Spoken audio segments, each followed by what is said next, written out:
siempre, ¿cómo están? Hoy nos corresponde la lectura del día 3 de abril. Espero que todos estén muy bien. Estamos en Primera de Samuel viendo pues la historia del rey David, ¿no? Antes de ser rey. Y pues me gustaría hoy comenzar con una lectura bastante interesante que encontré, que tiene que ver con la esclavitud. Sabemos que la esclavitud era parte de la sociedad en ese entonces y era una parte muy importante para los hebreos. Entonces hoy encontré esta lectura que se llama Un día en la vida de los esclavos. Entonces vamos a leerla, espero que te guste. Y bueno, vamos a leerla. Dice: los esclavos era una parte muy importante del orden social del mundo antiguo. Se adquirían mediante deuda o mediante guerra. La principal fuente de esclavos era la guerra. Aunque la Biblia permitía el rescate de esclavos, el prisionero de guerra solía permanecer esclavo de por vida. Eran étnicamente distintos de los hebreos y se les identificaba con facilidad. Es posible que tras su propia esclavitud en Egipto, los israelitas no desearan esclavos. Algunos eruditos han usado esto para explicar por qué masacraban a sus rivales en lugar de llevarlos cautivos durante las conquistas de Josué. Aunque la Biblia permitía que los israelitas tuvieran esclavos, también garantizaban sus derechos humanos básicos. Eran utilizados en los proyectos de construcción y en la agricultura, incluida la cría de ganado. Trabajaban junto a la familia en los campos y en la casa. Los quehaceres domésticos diarios se compartían entre los miembros de la familia y los esclavos, y en ocasiones eran tratados como un familiar más. Los esclavos aumentaban el rendimiento de la granja y ayudaban en la preparación de la comida y su almacenaje. Es probable que vistieran de forma distinta a sus amos, sobre todo si su etnia era la misma que la de sus propietarios. Los archivos mesopotámicos sugieren que las mujeres eran vendidas con mayor frecuencia que los hombres. La molienda del grano parece haber sido una de las tareas más importantes para los esclavos. Dice: y moría todo primogénito en tierra de Egipto, desde el primogénito de Faraón hasta el primogénito de la sierva que está tras el molino. Eso está en Éxodo 11:5. Después de que Sansón fuera capturado por los filisteos, lo obligaron a moler el grano. Los israelitas cautivos en Babilonia también fueron forzados a moler el grano. Los antiguos también se convertían en esclavos por deudas del hogar. Cuando se usaban la tierra como garantía y no se podía redimir, el propietario se convertía en esclavo del prestamista. Esto equivalía a una especie de servidumbre por un tiempo determinado. Sin embargo, la Biblia también limitaba este tipo de esclavitud a 6 años. El 7º año, el propietario de la tierra era liberado, la deuda quedaba saldada y se le devolvía su terreno. Eso ya lo vimos en Éxodo. Era lo que se conocía como el año de la redención, ¿no?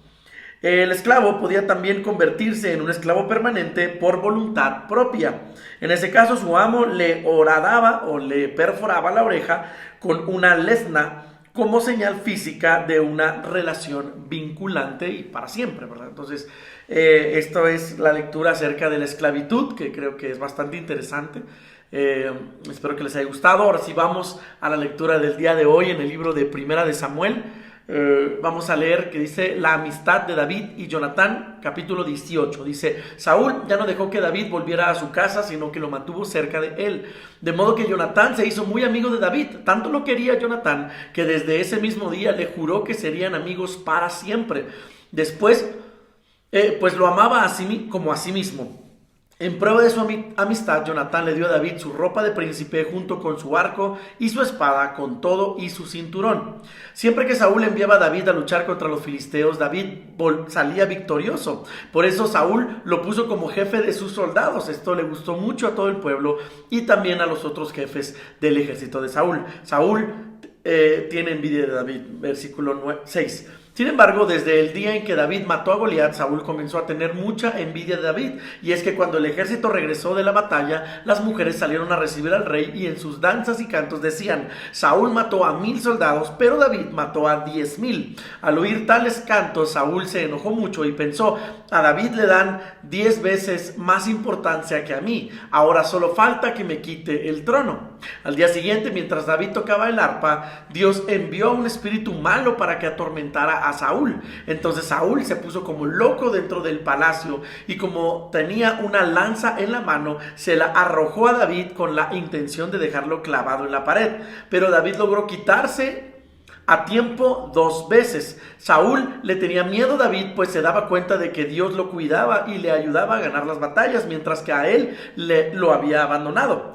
Entonces Saúl envió a David a campo de batalla y lo puso al frente de 1000 soldados. David ganó todas las batallas que sostuvo porque Dios lo ayudaba. En todo Israel y Judá querían mucho a David porque él era su líder. Un día Saúl le dijo a David: mira, te voy a dar como esposa a mi hija Merab. Lo único que te pido es que seas valiente y que en el nombre de Dios salgas al frente del ejército en las batallas. En realidad lo que Saúl quería era que mataran a David, por eso pensaba, en lugar de que lo mate yo, que lo maten los filisteos. Pero David le contestó: ni mi familia ni yo merecemos ser parientes del rey. Llegó el día en que Merab debía casarse con David, pero Saúl se la dio como esposa a Adriel de Meolá. Sin embargo, Mical, la otra hija de Saúl, estaba enamorada de David. Cuando Saúl lo supo, se puso muy contento, pues pensó: si David quiere casarse con Mical, tendrá que luchar contra los filisteos para ganársela, y allí los filisteos lo matarán. Entonces le dijo a David: hoy mismo te casarás con mi hija. Además, Saúl le ordenó a sus ayudantes: hablen a solas con David y díganle que mis ayudantes y yo lo queremos mucho y que acepte ser mi yerno. Los ayudantes del rey regresaron para hablar con David, pero él les dijo: yo no soy más que un hombre pobre y sin importancia. ¿Cómo pueden pensar que llegaré a ser yerno del rey? Y los ayudantes del rey fueron y se le dijeron a Saúl lo que David pensaba. Y Saúl les dijo: díganle a David que no quiero que me dé nada por mi hija. Lo que quiero es que me traiga la prueba de que mató a 100 filisteos. Quiero vengarme de ellos. En realidad, Saúl quería que los filisteos mataran a David. A David le pareció bien lo que el rey pedía, y antes de que se cumpliera el plazo, fue con sus hombres y mató 200 filisteos y le llevó a Saúl la prueba de lo que le había pedido. Entonces a Saúl le dio como esposa a su hija Mical, y así David llegó a ser pariente o parte de la familia del rey. Cuando Saúl comprobó que Dios protegía a David y que su hija Mical en verdad lo amaba, le dio mucho miedo y por eso llegó a odiar a David y se convirtió en su enemigo de toda la vida. Siempre que los jefes de los filisteos peleaban contra los israelitas, David mostraba ser más astuto que todos los asistentes y consejeros de Saúl y ganaba las batallas. Por eso cada vez que se hacía el más famoso. Saúl trata de matar a David. Saúl le ordenó a su hijo Jonatán y a sus ayudantes que mataran a David, pero como Jonatán lo quería mucho, le avisó del peligro que corría. Cuídate mucho, que mi padre quiere matarte. Escóndete en el campo mañana temprano. Yo iré con mi padre cerca del lugar donde estés escondido. Allí le pediré que no te haga daño y te haré saber lo que me responda. Al día siguiente, Jonatán habló con Saúl un favor de David. Le dijo: padre, no debes hacerle ningún daño a David, pues él tampoco te ha hecho ningún mal. Por el contrario, te ha servido y solo ha buscado tu bien. Pórtate como el rey que eres. Recuerda que David arriesgó su vida cuando peleó contra Goliat y lo mató. Ese día Dios nos ayudó a vencer a los filisteos y tú mismo estabas muy contento. ¿Cómo es posible que ahora quieres matar a David si no ha hecho nada malo? Cuando Saúl escuchó esto, le dijo a Jonatán: te juro por Dios que no le haré ningún daño a David. Entonces Jonatán llamó a David y le contó lo que había hablado con Saúl. Luego llevó a David con el rey Saúl, y David volvió a servir al rey. Tiempo después hubo otra batalla contra los filisteos y David salió a pelear contra ellos. Y de tal manera venció David a los filisteos que salieron corriendo de miedo.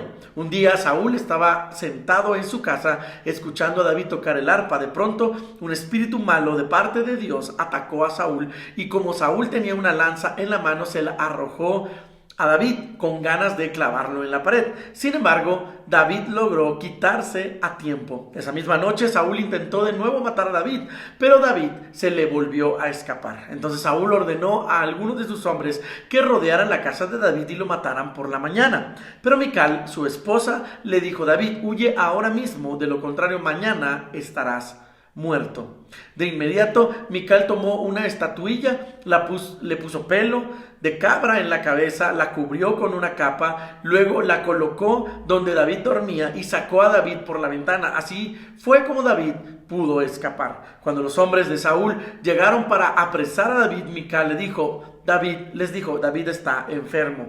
Aquellos hombres se regresaron y fueron a decírselo al rey Saúl, pero él les envió de vuelta y les dijo, tráigame a David, aunque sea en su cama, porque hoy mismo lo voy a matar. Los hombres de Saúl volvieron a la casa de David, pero no encontraron en la cama más que la estatuilla con pelo de cabra en la cabeza. Cuando Saúl se enteró de esto, le reclamó a Mical, ¿por qué me engañaste? ¿Por qué ayudaste a escapar a mi enemigo? Y Mical le contestó, David me amenazó, me dijo que si no lo ayudaba a escapar, me mataría. Saúl persigue a David, versículo 18. Mientras tanto, David logró escapar. Cuando llegó a la ciudad de Ramá, le contó a Samuel todo lo que Saúl le había hecho. Entonces los dos se fueron a un pueblo llamado Naiot, que estaba cerca de la ciudad de Ramá, y allí se quedaron a vivir. Pero tan pronto como Saúl lo supo, envió un grupo de sus hombres para apresar a David. Cuando los hombres de Saúl llegaron a ese lugar, se encontraron con que Samuel y un grupo de profetas estaban dando mensajes de parte de Dios. Entonces el Espíritu de Dios tomó control de los enviados de Saúl y también ellos empezaron a profetizar. Saúl se enteró de lo que había pasado, así que envió otro grupo de sus hombres y también a ellos les pasó lo mismo. Saúl envió un tercer grupo y también ellos se pusieron a profetizar. Finalmente, Saúl mismo fue a Ramá. Cuando llegó al gran pozo que está en Secú, preguntó, ¿dónde están Samuel y David? En Naiot, cerca de Ramá, le contestaron. Saúl se puso en camino hacia Naiot, pero el Espíritu de Dios vino sobre él y en todo el camino a Naiot iba profetizando. Cuando llegó a donde estaba Samuel, se quitó toda la ropa y todo el día y toda la noche se los pasó dando mensajes de parte de Dios. De allí viene el refrán que dice, hasta Saúl es profeta. Jonatán ayuda a David. En Naiot, David se fue a donde estaba Jonatán y le preguntó, ¿de qué maldad se me acusa? ¿En qué le he fallado a tu padre para que quiera matarme?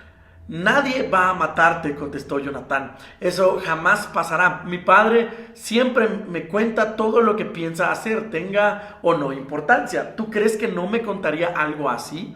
Pero David insistió, te juro por Dios y por ti mismo que puedo morir en cualquier momento. Tu padre sabe bien que tú y yo somos buenos amigos y seguramente habrá pensado, si se lo digo a Jonatán, haré que se ponga triste. Dime entonces qué quieres que haga, le respondió Jonatán.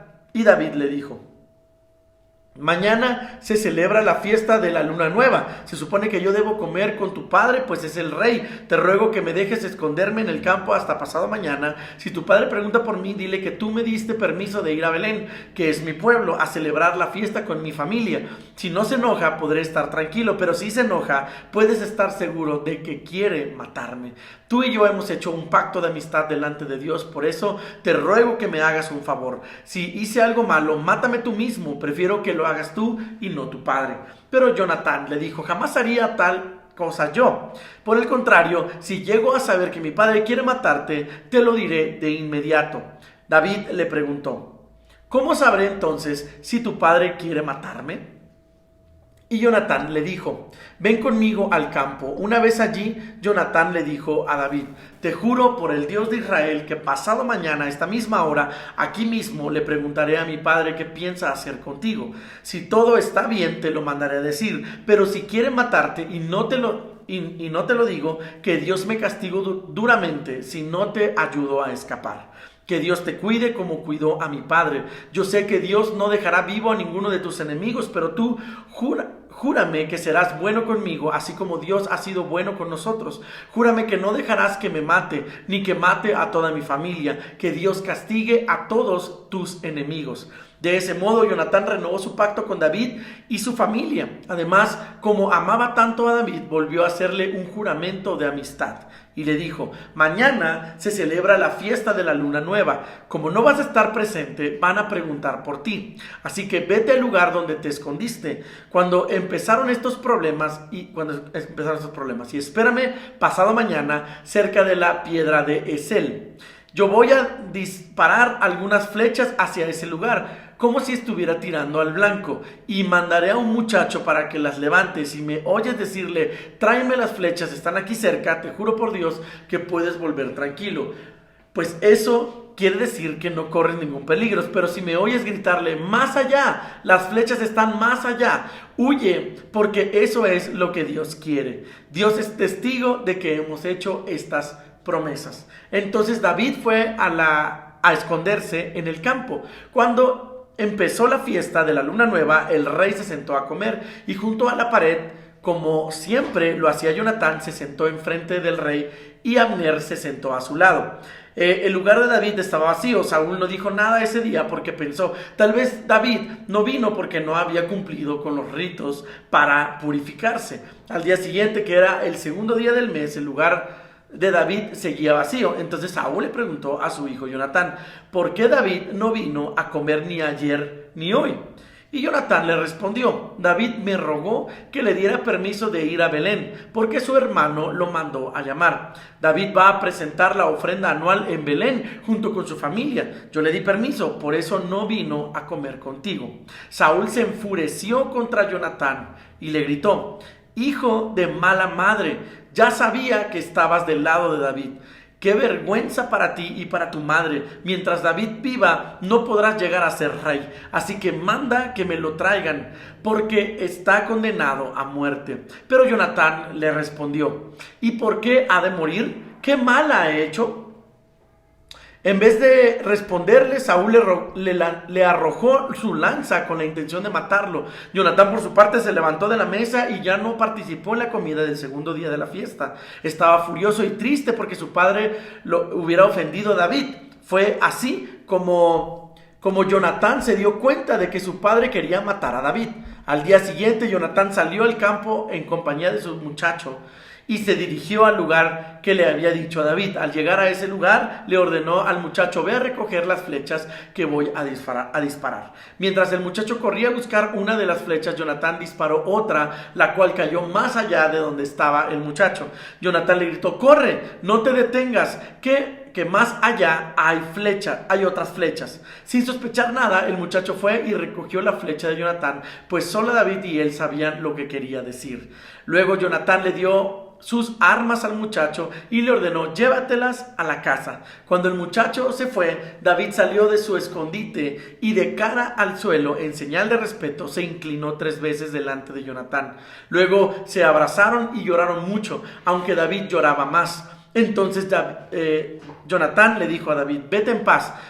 Tú y yo hemos jurado por Dios que siempre seremos buenos amigos. Que Dios nos ayude y que ayude a nuestras familias a cumplir este juramento. Dicho esto, Jonatán regresó a la ciudad. Y esa es nuestra lectura del día de hoy. Espero que les haya gustado muchísimo. Sigamos en esta hermosa disciplina y nos vemos el día de mañana. Dios te bendiga.